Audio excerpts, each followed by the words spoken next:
are the chronically homeless. They are often the people you see on the street corners with signs. They may suffer from addiction or mental illness. They may just be beaten down by life, and their spirits are simply broken. Many, through lack of hope and an acceptance of defeat, stop looking for a job or applying for housing. Among service agencies, the chronically homeless are infamously known as service resistant, those who tend to refuse help, except maybe cash from you. While the chronically homeless are a fraction of the homeless population, they are often the most visible, and they're the ones that make the problem of homelessness seem so hopeless. In not actively addressing and helping to break the cycle of chronic homelessness, economic consequences also arise. Studies have shown that it is disproportionately costlier to sustain a chronically homeless person than it is a typical homeless person. With emergency room visits, shelters, and other expenses, one chronically homeless person can cost a city $45,000 a year, and in many cases, $100,000 or more.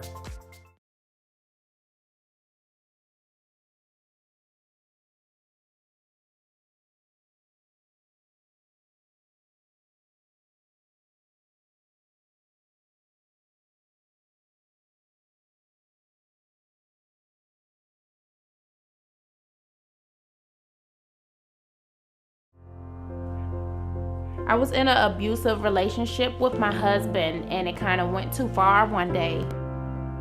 He put us out with nothing, just what we had on. And I'm sitting there to myself like, is this real? How can I clean this up? Can I go back? Can we rewind this? I really felt like it was my fault. It was something that I could do, or why wouldn't I have some money put up? How could I be this poor? We stayed with my friend for about 7 months because I didn't have anywhere to go. My mind would be all over the place. I have to get up, I need to go to school, I have to find some money. It's hard when your baby's asking you, where's daddy? What's going on? Are we going home? Everything that they knew was no longer.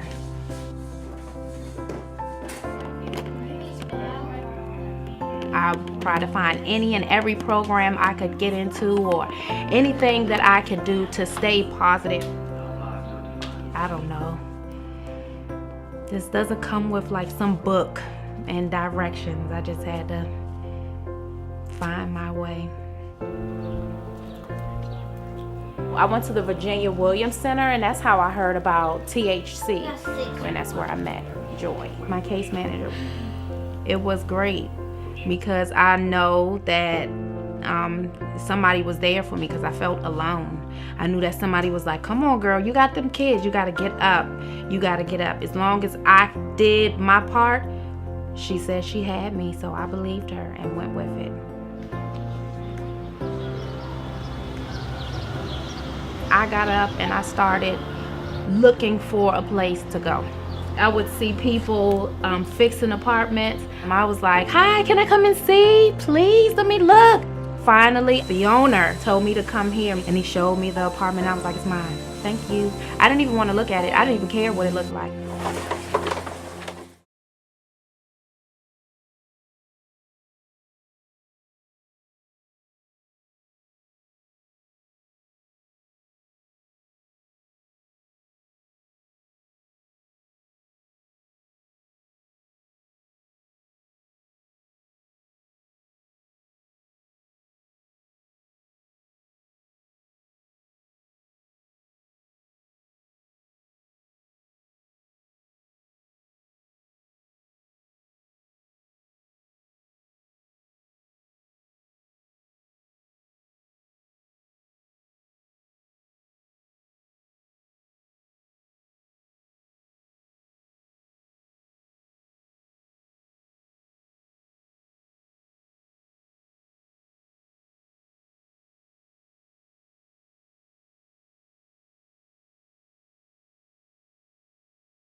I hate it. This is actually not our first time being homeless. The first original time was back in 2013 when my mom decided to go back to Uganda to have like a mini vacation. I had lost my job. I got laid off. And then I thought I had nowhere to go. Thankfully, I went to the county and they put us in a hotel. Actually, we're at the Budget Inn, which is literally walking distance from here. We stayed there for about a month and a half, and then there was a Lutheran Social Services, so they helped us stay in the extended stay for about 3 months. And then I stayed in an apartment in Van Nuys, and then unfortunately they cut my hours. We got evicted, and that was the second time. And so I thought everything was fine and everything went well. And then unfortunately my son went into anaphylactic shock at the daycare, which is around the corner from here. They gave him a pint of milk and he almost died. Oh my So gosh. we got airlifted to the children's hospital. He was lifeless for a good 2-3 minutes.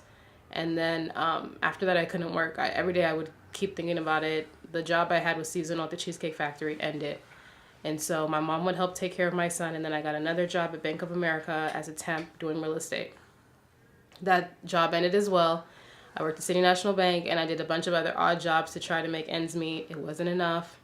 And so that, right before Christmas, we were evicted. And then this final time, actually, we were evicted Christmas Day. And I was like, I can't. I thought I was losing my mind. He was supposed to get all the stuff for Christmas. I couldn't afford it. I was like, you'll get it, next year, this time this year. It never happened. I was crying. I had to move everything by myself because, unfortunately, the people at Home Depot, they don't speak English. They didn't want to help me. My grandma was just playing music, not doing anything, not helping. Yeah, I had to move my whole entire apartment by myself in the U-Haul truck, move everything to the public storage in Northridge. My back was out for a good 2-3 days. We checked into the Motel 6 that Christmas Day, and then we stayed there for about a day and a half, and then my mom put us at a different hotel. I don't remember which one. And then I went to the county the following day to get the assistance because now they help you every year to get hotel vouchers. So it's a good 28 days through the program. And then because I'm in Gain and I work, they gave me an extra 14 days. So I got about a month and a half at the Sylmar Motel 6. And I would commute from Sylmar to North Hills to make sure my son was going to school. And LA Family Housing then stepped in because they said I had to exhaust the county before I get their help. Right. And so now LA Family's helping you. Yes. So after we stayed in Motel 6, actually they tried to put us at the palm tree above the street. They had bed bugs. So we left. I left. I was like, I'm not going to stay in a hotel that has bed bugs. Despite us being homeless, we don't have to be in a bad situation because we're already in a situation as it is. Yeah. So we left, and then we stayed at the Travel Inn, which is also in Sepulveda, and I paid out of pocket. So I paid about a good $300-400 for 2-3 days. And then LA Family Housing did step in, and we actually stayed in Crenshaw for about a month and a half.